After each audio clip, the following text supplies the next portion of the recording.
Yo, what's up, guys? Well, another frustrating loss tonight for the Toronto Raptors, guys. Losing to the Los Angeles Clippers, 119-94, guys. Another flat and embarrassing performance tonight by the Toronto Raptors, guys. Two times in the last three games, the Raptors have just been completely outclassed off the floor, guys. Just another inexcusable performance tonight by the Raptors. A game that the Raptors absolutely needed to have tonight. With all the teams below them winning tonight that were in action with Miami, Philadelphia, Atlanta winning in overtime tonight against Detroit. Now, with this loss tonight, Atlanta gets themselves in the 5th seed. Raptors are in the 16th now. Philadelphia is half a game behind the Raptors for the 6th seed. Raptors are very close now, guys, to being back in a play-in position, the 7th spot there. It would be an absolute disaster if this Raptors team fell into the play-in.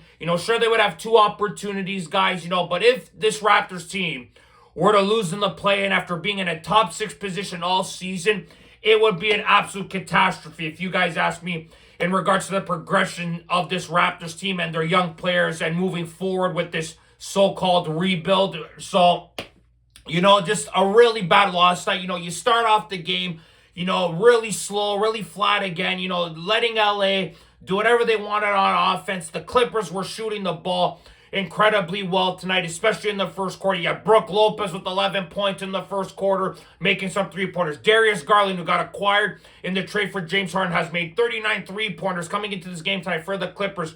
So you just knew with him being healthy and the way he was shooting the ball, he was going to have a big night tonight, and that's exactly what he had.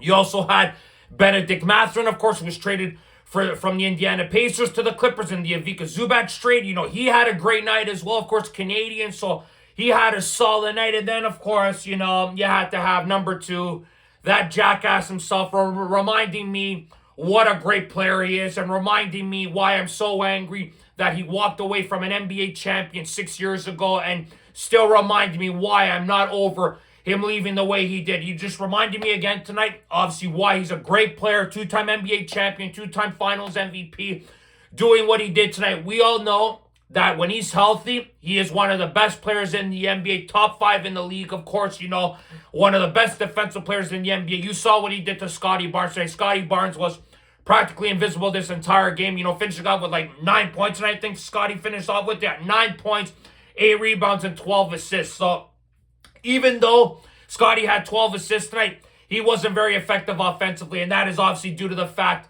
to number 2 being one of the best defenders in the NBA. Don't remind me about what that guy did to Giannis back in 19 against the Bucks after the Raptors went down 0-2.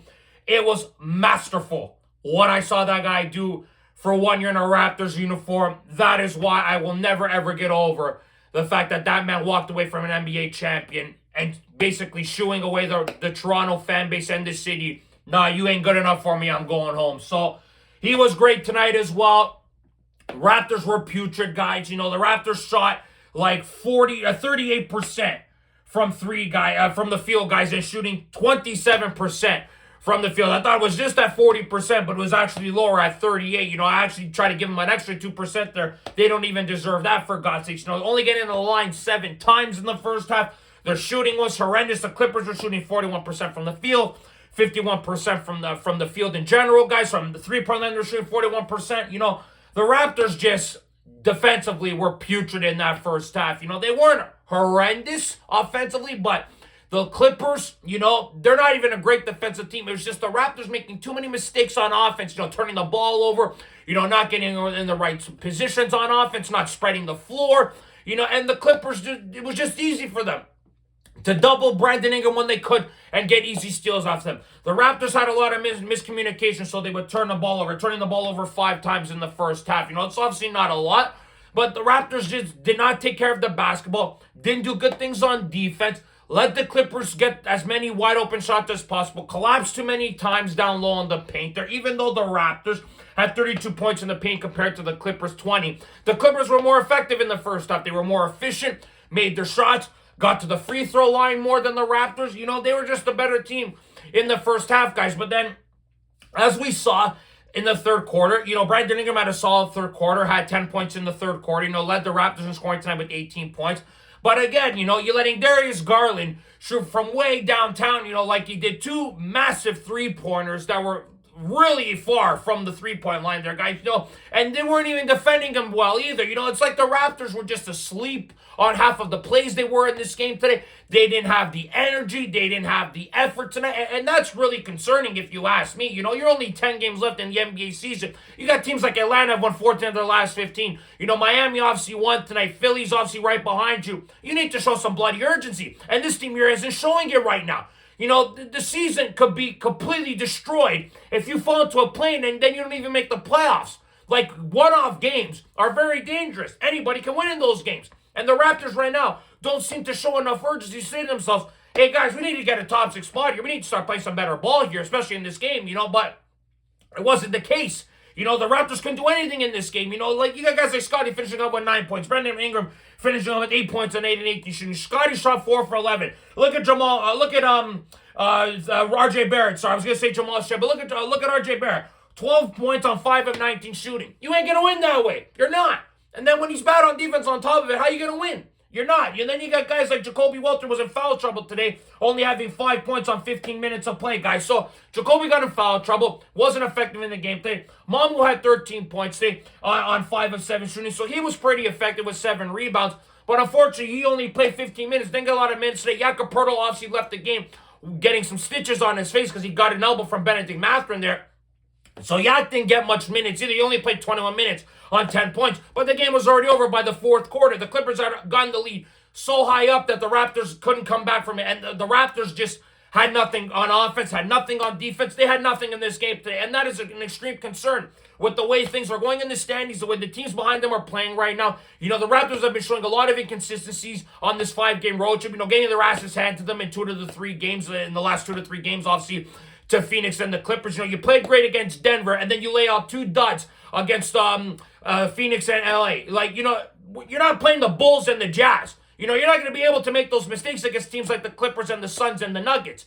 Like what you did against Utah, that's a one-off. They're a shit team, and you even let that lead get down to 12 at one point against Utah. So the Raptors clearly have a mindset sometimes where they just completely lose focus for a little bit, and then the game gets out of reach, or their lead gets rescinded a bit. So at the end of the day, there, guys, this Raptors team here has some serious psychological issues, and they need to get rid of them fast. They have a lot of issues right now defensively as well, and they're supposed to be a defensive team. But against these better teams, you could see the holes they have defensively. You can see how stagnant they are on offense because the other teams are better defensively. The Raptors are forcing things. They're getting doubled a lot, and they're just taking bad shots, making bad passes, turning the ball over, getting turnovers. Like, it's really concerning right now, to say the least, guys, how the Raptors played in these last 2 games against Phoenix and the Clippers. That is not good enough. Forget about the Utah game.